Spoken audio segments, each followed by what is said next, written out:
I will say that Bernie Sanders came to class. You guys are crazy! You're an animal! Get a job!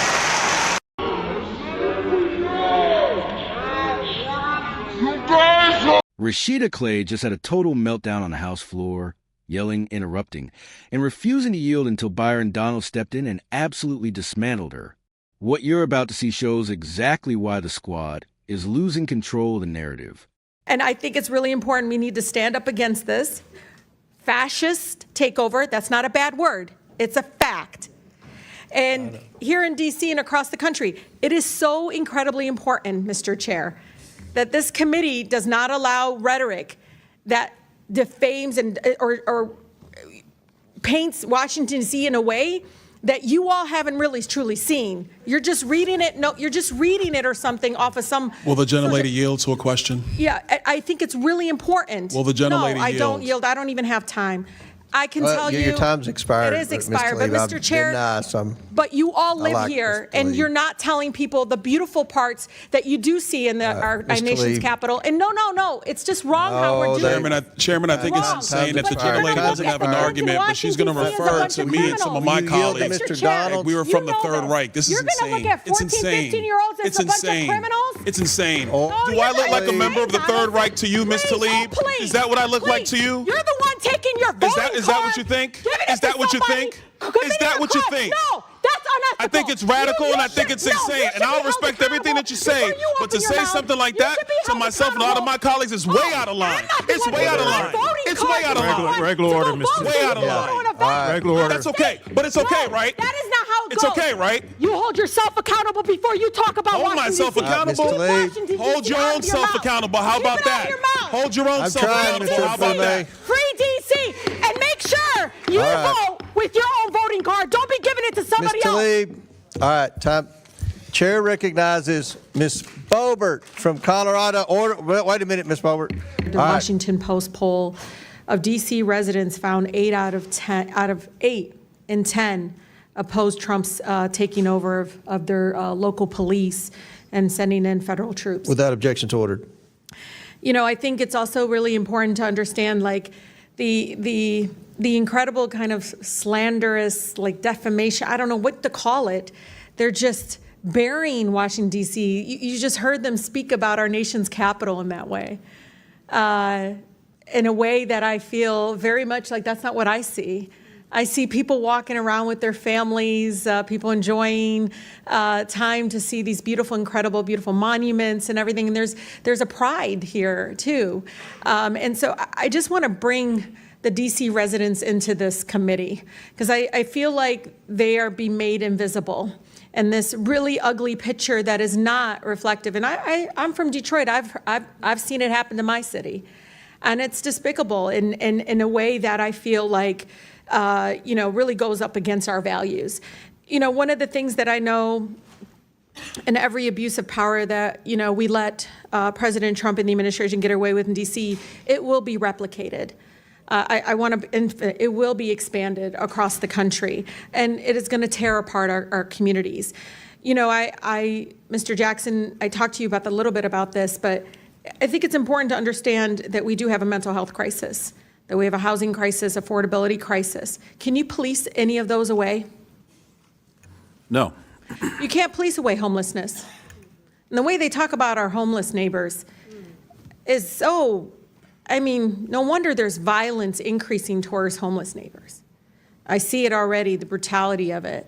When we see housing costs go up, when we see, again, the lack or dismissiveness of the mental health crisis that we continue to grow. And it's not just this administration, and the previous administrations as well. No one has moved with the urgency that is needed.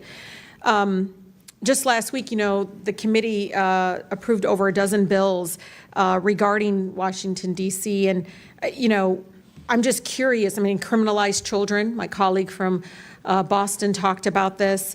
It basically interfered with legislation already passed by the local government.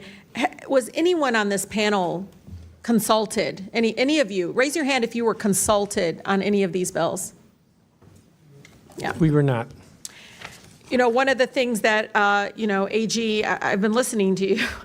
one of the bills actually eliminates your position completely. What effect would that have? I mean, completely eliminating your position in regards to be able to do the job that you do to protecting all the families in Washington, D.C.?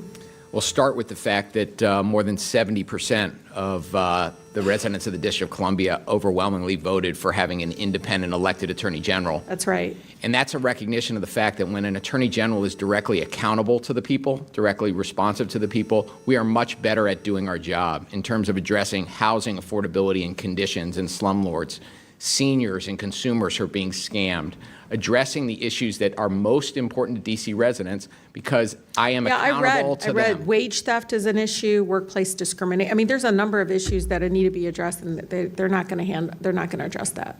They want to paint you all as this ugly, dark, all just out in the street. I mean, the way it's just unbelievable because they all live here. I don't see it. I don't see what they see. I don't understand why we're allowing that to happen, because I actually think it's going to hurt our communities. People are going to look at Washington, D.C. folks in a way that I think is going to be very painful, but also, I don't know, Mr. Jackson, I heard the stories. People didn't leave their homes. They weren't leaving their homes. Businesses didn't see people coming into, I mean, that's what we want in our nation's capital. Stay in your house. Don't move. Don't go anywhere. Stay fearful. It's unbelievable that my colleagues continue again to eject this narrative and this rhetoric in regards to it. But I think it's important, Mr. Chair, just like in D.C., home rule was won out of Black freedom struggle in the fight for civil rights, we can't be passive right now.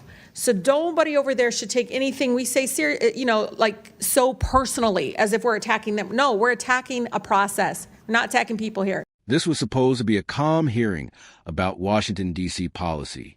But the second Rashida Tlaib grabbed the mic, it turned into pure chaos. Before we go further, make sure you hit that like button and subscribe, because the mainstream media won't touch this. They'll clip it, twist it, and make her the victim. But here, you'll see the truth. Tlaib started her speech by claiming Republicans were defaming D.C. She painted this rosy picture of the Capitol. Families walking around, people full of pride, as if the skyrocketing crime rate, homelessness, and violence don't exist. Then she blamed Trump for everything, accusing his administration of abusing power, and calling what's happening a fascist takeover. That's when it all went downhill. She compared her Republican colleagues to the Third Reich. Yeah, she went there. The room exploded. Byron Donalds jumped in calm but firm and told her straight, "Hold yourself accountable before lecturing anyone else." He called her out for going too far, for disrespecting everyone in the chamber, and for turning serious issues into a circus.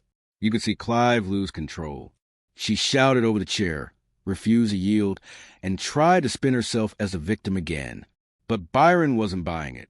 He stood his ground and made it clear this kind of radical behavior has no place in Congress. Let's be honest, this wasn't about D.C. This was about the squad's agenda. Emotional, loud, and empty of real solutions. D.C. is crumbling under failed leadership, and Ta wants to blame everyone but her own side. Byron Donalds showed real leadership. He didn't shout. He didn't lose his cool. He simply exposed CLA's hypocrisy and reminded everyone what accountability looks like. By the time it was over, the so-called moral high ground Ta was standing on completely collapsed. She came in yelling about freedom and fascism, but ended up proving exactly why Americans are fed up with this kind of political theater. And let's not forget, these are the same people who say they care about democracy while trying to silence anyone who disagrees with them. But this time, the mask slipped.